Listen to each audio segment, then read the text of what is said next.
বিজেপির লোকেদের কি লোকে সাদে অশিক্ষিত বলে? এরা শিক্ষা আর অশিক্ষার মানেটাই বোঝে না। এরা শিক্ষিত মানে ভাবে হচ্ছে যে যাদের সার্টিফিকেট আছে বড় বড়, মানে এরা অভিষেক ব্যানার্জিকেও বিশাল শিক্ষিত মনে করে, তার কারণ অভিষেক ব্যানার্জিরও চিটিংবাজি করে অনেক বড় সার্টিফিকেট আছে। আরে শিক্ষা শুধু পড়াশোনা দিয়ে হয় না, পুঁথিগত শিক্ষা বলে একটা ব্যাপার আছে আর সামাজিক শিক্ষা বলে একটা ব্যাপার আছে। তোরা দুটোতেই অশিক্ষিত।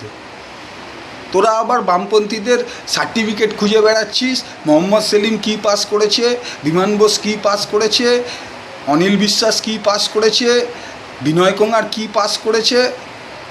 তা খোঁজ না, কত খুঁজবি?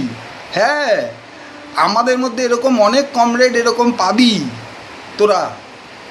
আমি চাড্ডিদের বলছি যে যারা তৎকালীন 1955, 56, 57 দশকের ভারতের সেই পরিস্থিতি, সবেমাত্র স্বাধীনতা এসছে, দেশটা ভেঙে চুরে ছাড়খাড় হয়ে রয়েছে, সেই অবস্থাতে অনেকে পড়াশোনা সেইভাবে করতে পারেনি, কিন্তু বইটা তারা পড়েছে, ইতিহাসটা তারা জেনেছে, আর অনেকটা নিজেদের চোখের সামনে দেখেছে।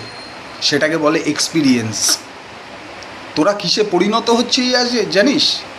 সেই তোদের চিফ মিনিস্টার, এখন তো তোদের চিফ মিনিস্টার, তার কারণ উনি তো বলেই দিয়েছেন আমাকে যারা ভোট দেননি আমি তাদের চিফ মিনিস্টার নই। মানে তোদের চিফ মিনিস্টার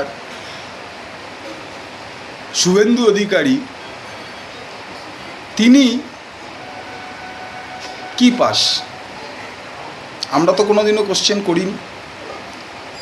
তার কারণ সেটা দিয়ে তার রাজনৈতিক দক্ষতা প্যারামিটার করা মাপা যায় না। আর তোরা পড়ে রয়েছিস বামপন্থীদের কে কী পাস নিয়ে। শোন অশিক্ষিত কারা?